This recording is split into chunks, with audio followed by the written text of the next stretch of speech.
Welcome, everybody, to the weekend wrap up show here on Shelbyville Now for the news that matters. It is May 17th. I'm David Thomas, and this is Mr. Josh Blevins. We're here to bring to you the news that matters, and got several things, Josh. Several things took went on place. this week. Yeah. It was a fairly busy week for me. It's a beautiful day out in Bedford County this morning. Sunny and warm and nice. Had a few quick storms blow through last night, and we're back at it on a Saturday morning. Back at it. We'll be back right after we hear from our sponsors, Dennis Young Insurance and Leverett's Power Washing. We thank them. Let's hear a word from them, and we'll be back to dive into what all's happening. We will.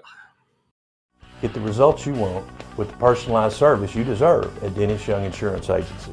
As a local independent agency, we offer coverage from several different companies, including Erie. So whether it's auto, home, life, personal, or business, we can find the right coverage to meet your unique insurance needs. And with a rate lock advantage, your rates won't go up as long as you do not change drivers, autos, or addresses. Contact us at Dennis Young Insurance Agency, insuring Shelbyville and surrounding areas since 1988.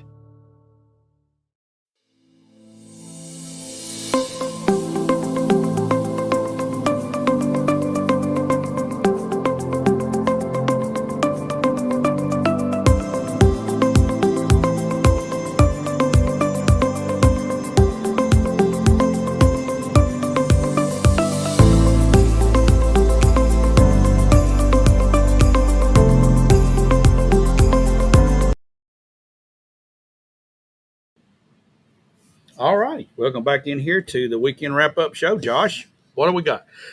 I had a full week. We're going to go a little bit out of order. I figured we start with some happy good news to begin with. Good news. Happy good news. Yesterday, I had the honor of spending about half the day out on the water with some fifth graders from Bedford County. It was the annual Cops and Bobbers.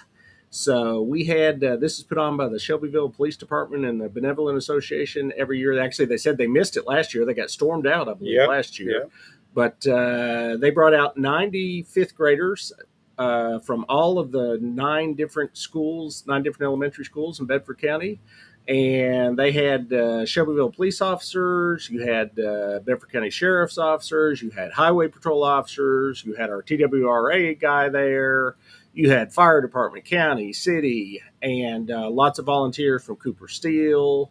And they all got together and helped these kids and just gave them a good day out, catching fish. None of the fish were massive. They were, 1 pound and, whatever. But they're fun to catch. It was fun. The kids had a great time. It was a good time. I got to give away the award for biggest fish. So they didn't really? I didn't actually hear how big the biggest fish was, but it was a good time out there and just a good time for everybody to get together and, do something nice for the kids. And hopefully we'll get to do it again next year. Yep. So Good event. Yeah, good event.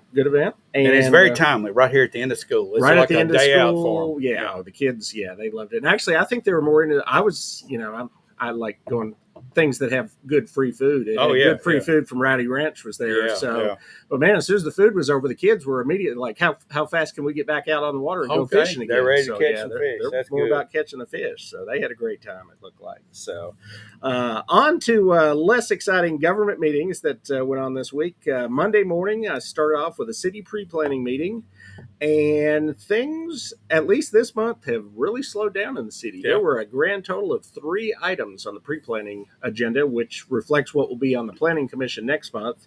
We had the rezoning of the property where the MTSU Flight School is going to be at, which didn't have any real discussion. And there was just a lot line shift on Brown Lane, and that was just a family giving some land to their kids. So they had to shift something so they could subdivide their lot. There was nothing to that. And the only one that had any discussion is there's an old place, 1006 East Depot Street, that used to have a gas station. And I guess it sat there empty for I don't know how many years. And they're bringing a gas station back. So really? Yeah, they're going to put a gas station back there. So there's a company coming in. They're going to put gas pumps back in and refurbish the building. And so look for a gas station coming on East Depot Street. I think that there. used to be a Speedy Pantry. Was it a what Speedy that Pantry? was called years ago? Yeah. All right. Well, it's not. Is there even anything in it right now? Or is it At one time, I think there was an auto paint store, Okay. auto paints. Yeah. They mix paints for automobiles, and Yeah. it's been empty for a few years now. Yeah, it actually went to BZA first because they weren't sure. It's no longer zoned where they could have a gas station Okay, there. yeah, But the decision was made by the BZA that they're grandfathered in because there was a gas station there originally. They're allowed to still continue to okay, have very one good. It's there. probably still got tanks in the ground. They did say they're going to redo all that. It's have to probably in redo it rough all. shape. Yeah, Yeah, yeah. So they're going to it's going to be redone really well. But yeah, so look for a gas station there at some point in the future. Immediately following pre-planning, in the very same room, we had the growth committee meeting, which happens every couple months in the city. There wasn't a lot that we covered that really went anywhere. It was more of a setup for the next one. We're in budget season right now. I think everybody's more focused on getting the budget and everything set up. So what we ended up with just is there's still a lot of work that needs to be done on parking regulations in our zoning in the city. And then they're also looking at overlays, which is putting an overlay over certain sections, say the airport area, and giving certain rules for certain areas of town through overlays. And all of that, none of that got any deep discussion. It's all been pushed to July. So there'll be another meeting in July after the budget's in place, and they can actually make some progress there. So I've seen some diagrams of some parking around the square. It seems like there's an idea to change some of that in that area. Have you looked at that? Yeah, that is still under discussion. They still would like to change that street in front of the Capri to a one-way feeding into the square, and turn the left side of that into diagonal parking, which would add a lot of parking on that We did street. that once before. I think it fed. I think at least I heard it fed the other way. It fed off the square. Yes, you this go would off be a the different- square, and yeah. you could actually do pull-in parking. Yeah, yeah. It was a fiasco. Well, they're trying it the other way this time. They're going to try to get them coming onto the square and pull in parking, and then that same street on the other side of the square. Yeah, It will be one way going off the square. it in is front of really Grindstone. difficult. If anybody's ever gone through there and tried to parallel park with traffic coming up behind you, That road is narrow. it is too narrow to do Yeah. anything really effective with. Yeah. So one lane would make sense. It makes sense from a. If you can yeah. get off all those old fogies that used to going one way, Right. I mean, used to going both ways. Sure. If you can get us and break us from that habit, it might work. It So you might got actually. your work cut out for you, Yeah. Josh. Yeah. And that's none of that's been voted on. That's just all been discussion. But it makes sense at least because I go to Shovel Pizza there once a week, and even if you're not trying to parallel park, just getting down that road sometime, if you got people in both sides and you get a big truck coming at you, you're like, am I going to squeeze through this little space? You're going the getting other your direction? mirror So, knocked off a lot of you're times. close. So it's a tight squeeze. So Tuesday, county had their county commission meeting. This was a very long meeting. I want to say approached 2 hours, may have gone over 2 hours. It was a long time. I was there for all of it. The parts I wasn't kicked out into the hall on. Yes, right. I was in the room for what I could. They started with our state comptroller came down from, you would think from Nashville. Actually, I think he said he'd been in like San Antonio that day. He flew in from Texas or something for this meeting Okay. to present a clean audit to the county. And this was the 5th clean audit. But what I misunderstood, and actually I think the newspaper did too, because I think they wrote it up this way. I thought it was the 5 5th years clean in a row. audit in a row. No, that's not the case. No, this is the 5th overall clean audit. Actually, I went back and looked at their previous audits. The last 3 audits were, and I don't know what the term is. Are they unclean? Or are they dirty? Unclean. They were not clean. So in 2021, they had a finding that the Office of the Director of Finance had deficiencies in maintenance of capital asset records. In 2022, they found that the audit committee wasn't functioning properly. And then the year before this, 2023, there was deficiencies in communications project. That actually had something to do with the TACAN radios. There was some kind of financial way that Motorola reported them that didn't give a breakdown, basically, of how much each of those radios cost. So, Yeah, it doesn't take much to get a dirty audit. A technicality No. here, a technicality just there, and one you're thing. So it was good that they got one in the most recent year.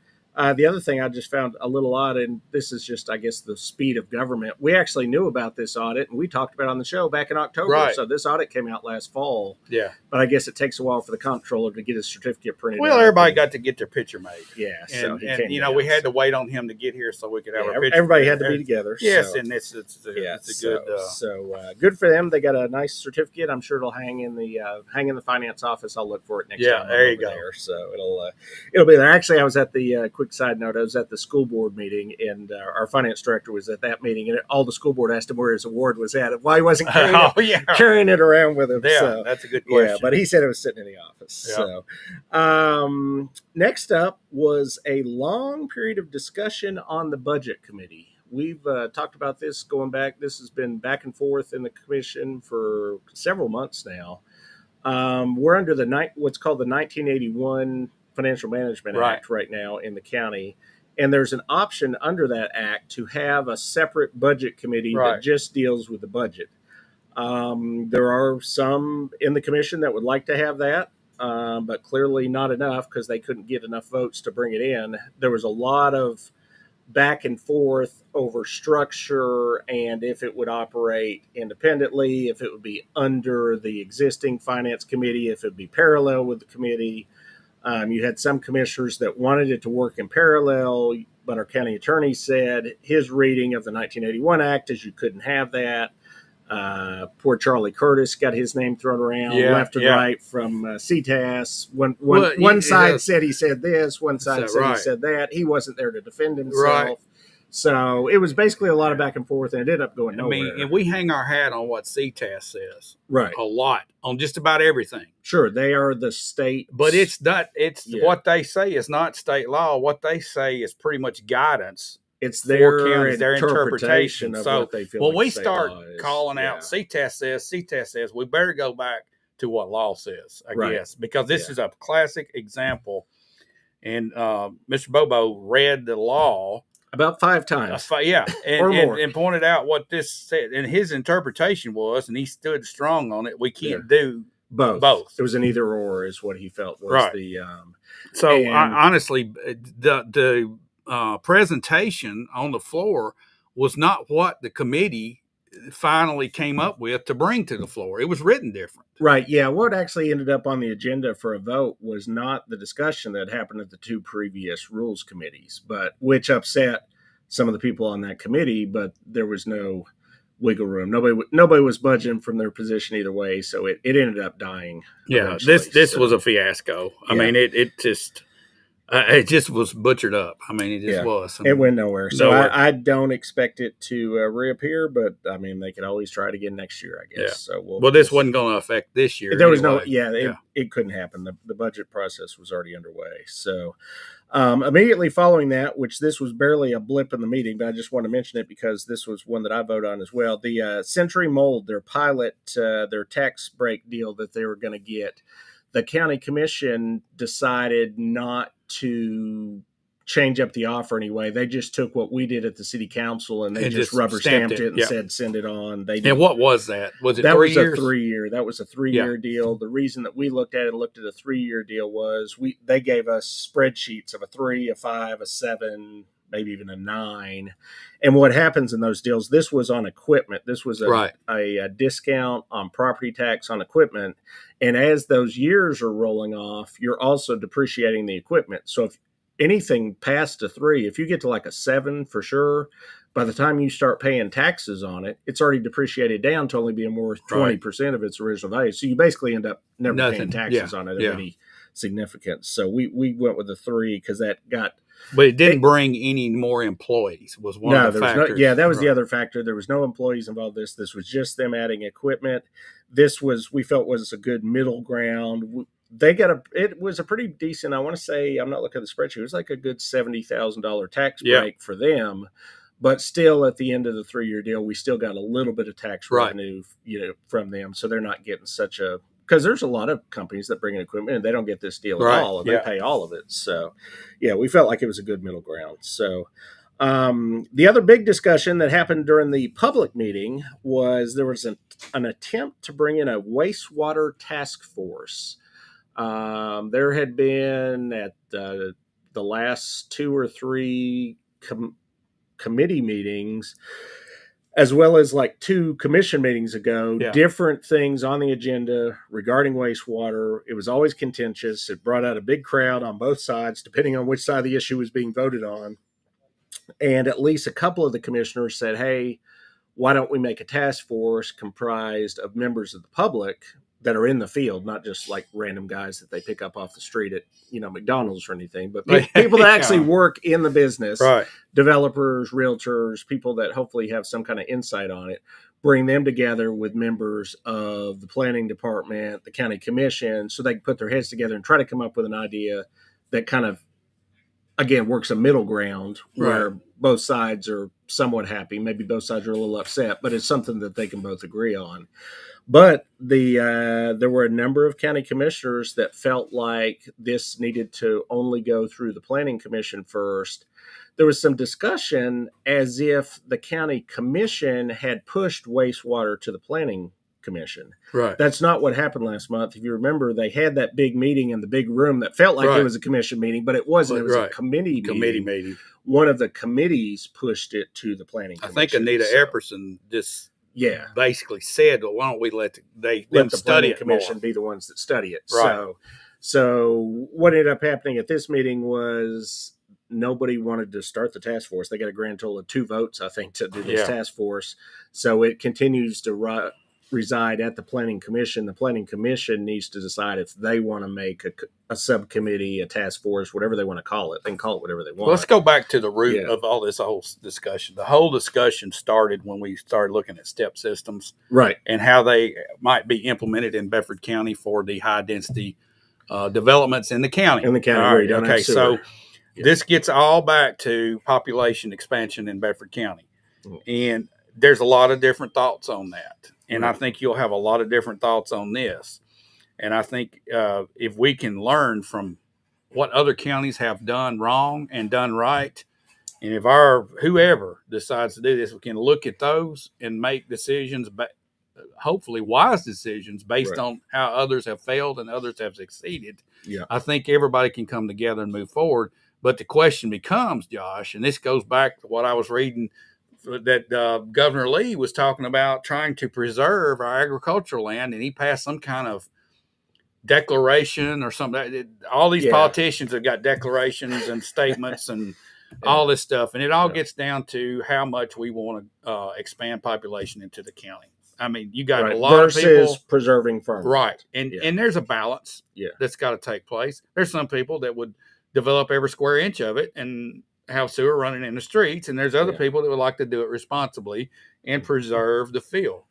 And I think that's where we should, that's my opinion, be preserve what we have while still developing it responsibly. And I think that's the goal of everybody. Yeah, I think they'd like to get there, but there's obviously different paths Right. that go in that direction. It's whether they can come to enough of a consensus to So do something. I Because need where to- we sit right now, we don't have any county regulations at all. We're left with what the state has, and the Right. state themselves came in and told So us we're our awful. regulations suck. So yeah. you guys need to do something. Yeah. So we need to come together and do something. And this wastewater authority, I don't think the county really wants to have a functioning department that handles wastewater. I think they just want to oversee it, and I think everybody wants some guidance on it. So hopefully things will gel over the next few months, and we can get to a resolution to where we know what we can do and what we can't do in the county. Yeah, because at some point, and that point could be any day, we're going to have these developers coming out into they're the coming. county, and Yeah. some of them are already there. Actually, recently we followed the real estate transactions. There was a big piece of property. Was it in Wheel that went to a couple hundred acres that a developer out of Williamson County bought? So he's not buying property in Bedford County just to sit there and No. look at it and put some cows on. He's buying And it's it a with the clear intent to cut develop. sign that you got to watch what's going on when you have out of state and out of county people investing in land here. You know they're going to build as much as they can on it and make as much out of it as possible. Right. So you need to have your So, regulations in place yes. before they because you get into what we run into in the city. If you don't have your standards in place on the front end, once they start moving, they've got what's called vested rights, and they can 5 year, well, 5 years, there's actually a limit to vested rights, but a couple of years in the future, they could build based on what your standards are today, Right. even if you've changed them in the interim, because they're vested in it at when they get their application. I'd much in. rather So, see people that are in Bedford County, that are in the development business and building, take on projects in Bedford County rather than having somebody that just flies in here that don't really care about Bedford County because they don't live here. I'd like to see these local guys Yeah. because they've got skin in the game. They live here. Sure. They're going to be a lot more responsible, in my opinion. That's just but that's just to give some background on this discussion of the wastewater, because that's what this wastewater all gets right down to. It all gets It's down to it's development and expansion. density. Yeah. Yeah, absolutely. And then the last thing of the night, and I missed about an hour of this because they kicked me out in the hallway. But You reprobate. I had no choice. But they the county commission met with attorneys. We actually did a special on it the morning after. Yep. And oddly enough, the attorneys recommended that they go to court. So, like I said, kind of like a car dealer telling you, do I need a new car or not? What's he going to tell you? You need a new car. Oh, absolutely. And the lawyer said you need to go to sign court. right here on the dotted line. Yeah, take it. Yeah, start those payments. Now write me a check. Yeah. So. There's only one problem about that. It's public money. It's taxpayer money. It's going to be spent for this. So we're about to go, and there's, it's hard to say, but I'd say I'm told. Appeals are quote unquote not as expensive as the initial. So we're looking at, I'd say combined between the city and county, I would guess off the top of my head, $300,000 to $500,000 more. And another year probably. And another, they said 12 to 18 months just because appeals court doesn't move very fast. So we drag on. So we drag on. So, and Josh, this is a thought I have, and you probably can't speak to it because you're on the city council. I would just love to see the city and county say, okay, enough, let's get in the room and work this out and end it. And 2 months from now, everybody's happy and everybody's working together instead of having this you and me both wall. You and me both, but here we sit. So we talked about it enough earlier in the week. I don't know if there's a lot to add to it. No, it's just frustrating. It's frustrating. Yeah.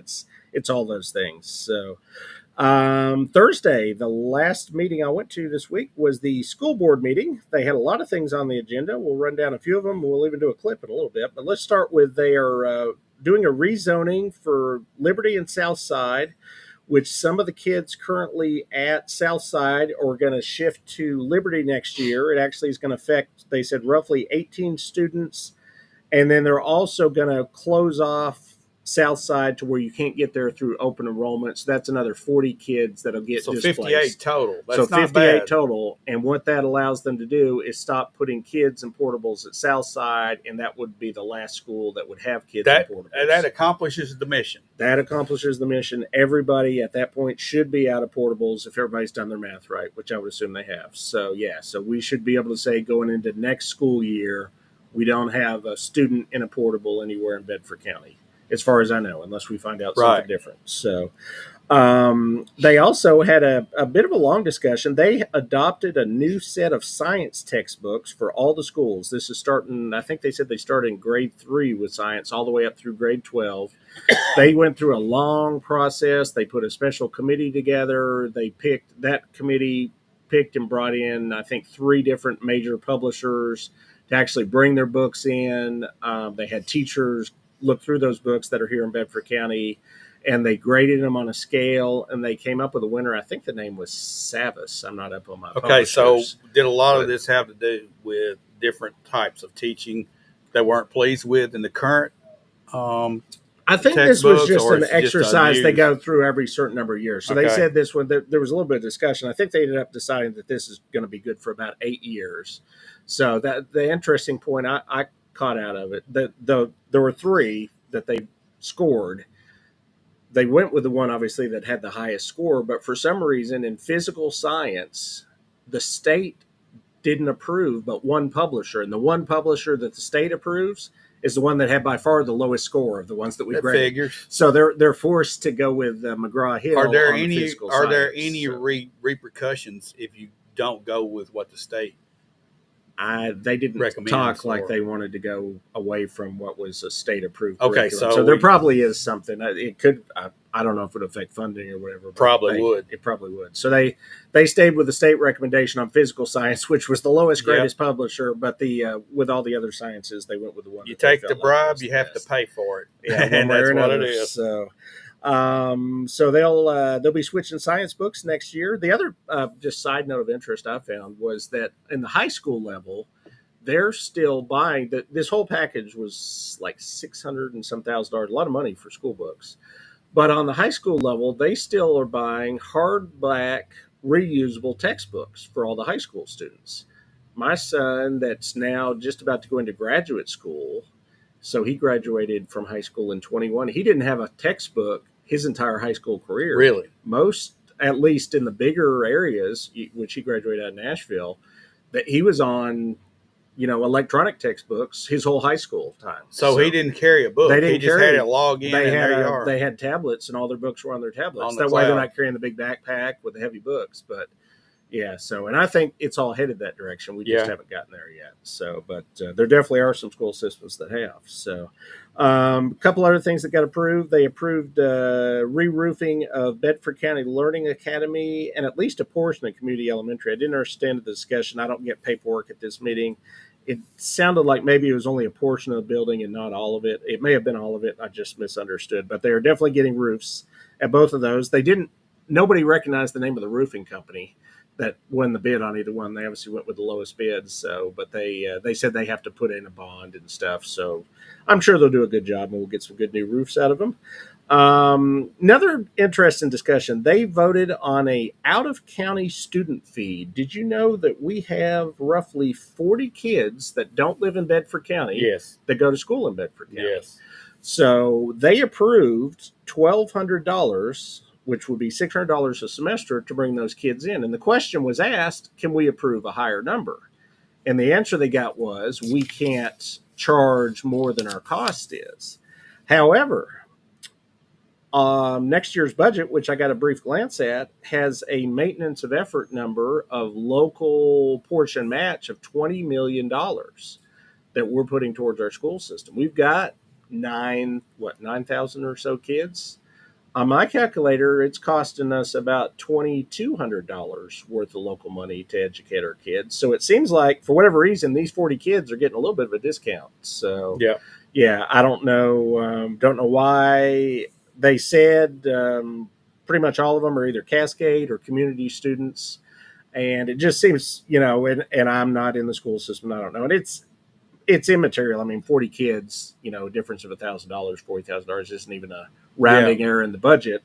But it does seem like they're getting a little bit of a good deal to come to our schools. I'd say both of these are sitting close to county. They're close boundaries, to county lines, and that's what they're doing. They're driving a shorter distance, probably. Yeah, and coming in. So yeah, it just seems like we could be charging them a little bit more there. But and then the big one, we had the school budget for next year got presented, and we got a nice big raise from the state going into the new year. And how about if we play our one clip that we have today, and let's hear from our superintendent of schools, Dr. Garrett, on what we're going to spend money on next year as we expand our school system. All right, here we go. On the 25-26 budget, the highlights are as follows. We have a 4.5% raise for our certified staff, a 6% raise for our classified, both classified and certified will also have their step increases. We have 3 ELL teachers, English language learner teachers. We will do 2 ACT prep teachers, 4 additional high school teachers, 4 additional middle school teachers, 1 elementary PE for Cartwright, a couple of middle school secretaries, a cybersecurity systems analyst position, a new salary schedule for school nutrition department, an additional CDC teacher, 3 full-time athletic trainers for our high schools. The budget also includes the state teacher bonus of $2,000 each. All right. I think the sound, it seemed like from here, fell off at the end of that clip, but hopefully you got the idea, which was we got a little over $3 million extra from the state, and we're using it for a number of new positions that were listed there, including one that I know you guys have talked about on the sports show a lot, which is 3 new full-time athletic trainers, 1 for each of the high schools, which is something I know we've needed.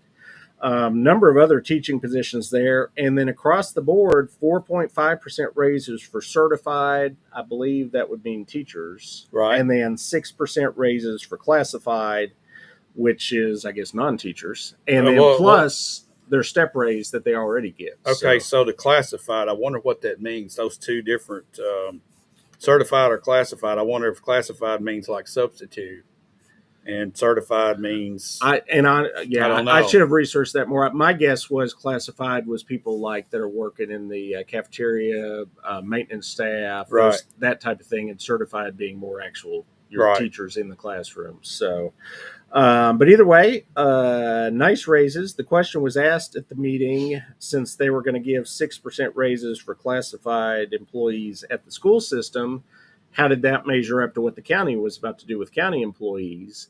And it was said that obviously the county budget they haven't finalized yet, but they're leaning more in the 3% range for county employees, and we'll find that out here in the next few weeks. That budget should be out pretty soon. They're working on finishing that up right now. But this has to do with our state money increase. All of this is tied into the fact that we got an additional over $3 million in funding from the state. And we've talked about this last few months. They didn't have an attendance report at this meeting. The person was absent oddly enough. That does the attendance report. But we've heard all this school year, we're actually flat on attendance. So we got another $3 million without getting that many more students. So that gave us room in the budget now to do these kind of nice raises. Okay, to be clear, I think people miss this, and we've said it numerous times here, and I've heard it mentioned numerous times. Our county does not pay for our education in full. We're at about a 15% rate where the county pays 14 to 15% of the school budget. The rest comes from the state and a little bit from the federal government. And if you get this week's Times Gazette, our friend Mr. Boutwell, every year he harps on this. He breaks it down. There's a long article in there explaining the funding formula, where that funding comes from, and pointing out the fact that we continue to be at the very bottom. We're not the last. I think we're second from last.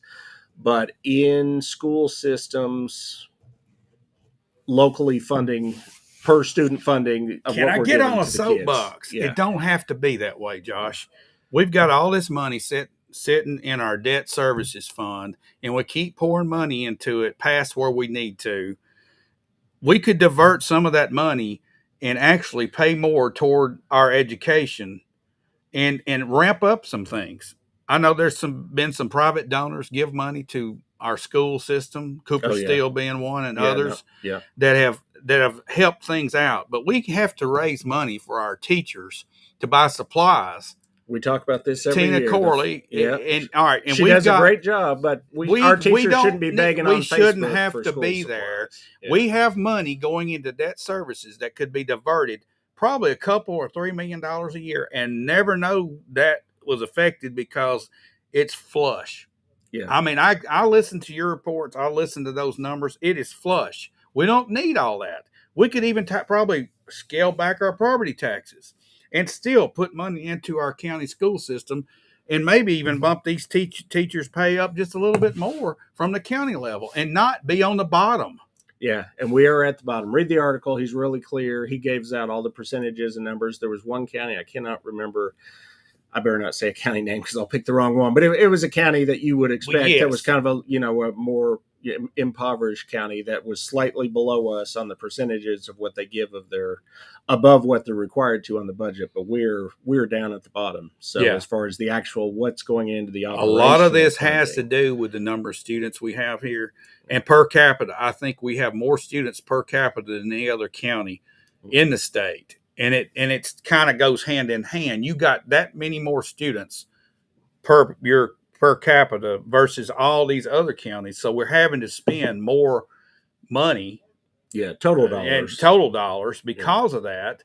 That's part of the factor. But we've got all that money flowing into our slush fund. Yeah, we would like to not stay there at the bottom. I'm sure as we get into budget season, Mr. Boutwell, he always gives a nice speech about this. And I know there's some people on that county commission that would like to see that money diverted to our students Yeah. because that's where their heart is. I know there's several of them. I've talked Yeah. to some of them, and it's doable. It's really doable without Yeah. having a tax increase, without this. I keep hearing this wheel tax maybe coming back up. We can do it without a tax Without increase. the wheel tax. Yeah, we can do it. We could do it. Other than that, there was one other interesting note during this meeting, and this was not an official announcement. They kind of alluded to this a couple times and talked about it, but didn't want to say anything concrete until they said they're going to bring this down the June meeting. But they have found a path through some kind of a capital outlay from the county budget to bring laptops into the schools. Now, they didn't say exactly what that meant, but there was a mention of the number 10,000 during that discussion, which to me sounded like maybe a laptop for every student. That's more than a laptop for every student. Well, you'd have to give them for teachers as well. Yeah. So yeah, that math would math out. So I'm expecting at the June meeting, we're going to hear about some kind of a big initiative, a push of laptops into Bedford County schools. And it may be one where they get one for every kid or a lot of the kids, or so just be looking for that. If you go back and watch the meeting yourself, you can hear them talk about it 2 or 3 times, and they found a way to fund it through county capital outlay. So here's my question, Josh. So this would put a laptop in every student's hands from probably first grade on up. We don't have wireless for all these students at home. All right. Some kids probably don't have Wi-Fi at the house. Okay. there'd be some of that. There's some. Yeah. All right. So does that put that child at a disadvantage? This is something to think about. Yeah. And I'm not saying this is whether you do it or not, but I'm just saying, how do we ever is there any way to get access for our students in a contract maybe with somebody? Just thinking outside the box. Sure, you could do, like in Nashville at the library, they have access points that you can have wireless access point. Well, that you can check out and take home, like a hotspot that you can check out. That's awesome. Okay. So maybe they could do for certain kids, they could do actual access points that they let them use. Yeah, and all people now have cell phones, and they could create a hotspot. You can do a hotspot off your cell phone. So there's ways to do that. But I was just thinking, there's some, you mentioned we're in a lower income county, right? And there's a lot of folks that don't have Wi-Fi at the house. That aren't going to have high speed at the house. Yeah, at least some for sure.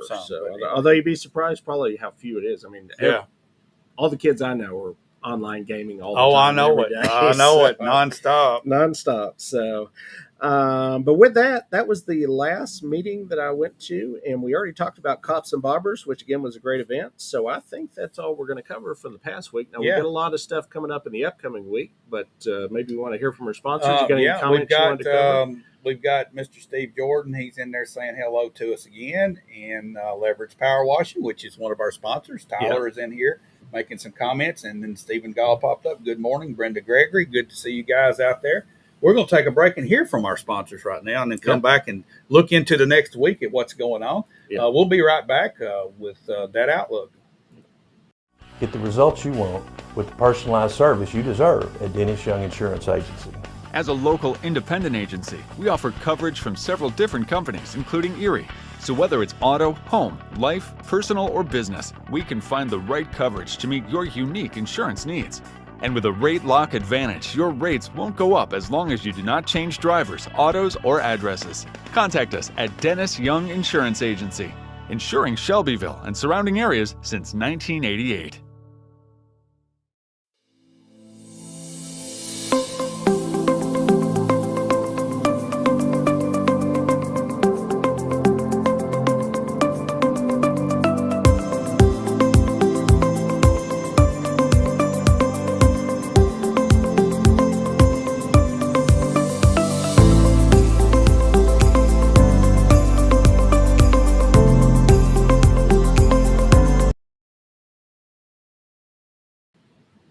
All righty, welcome back in here to the weekend wrap-up show, Josh. This upcoming week, I see a few things here that you've got to deal with. Got a few meetings on the agenda. Tuesday at 5 o'clock at the historic courthouse. We got the county committee meetings. That will be the Rules and Legislative Committee, the Public Safety Committee, and the Courthouse and Property Committee.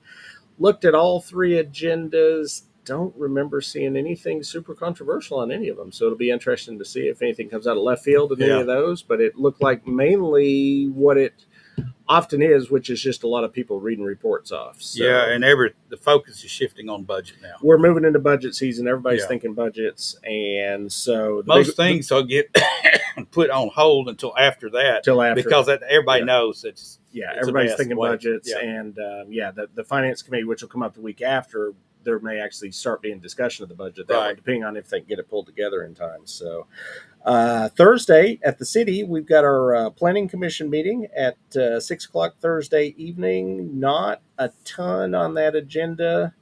I'm trying to think off the top of my head. I've read through it a few times. There's nothing crazy on there. Just our normal, some rezoning, some site plans and stuff.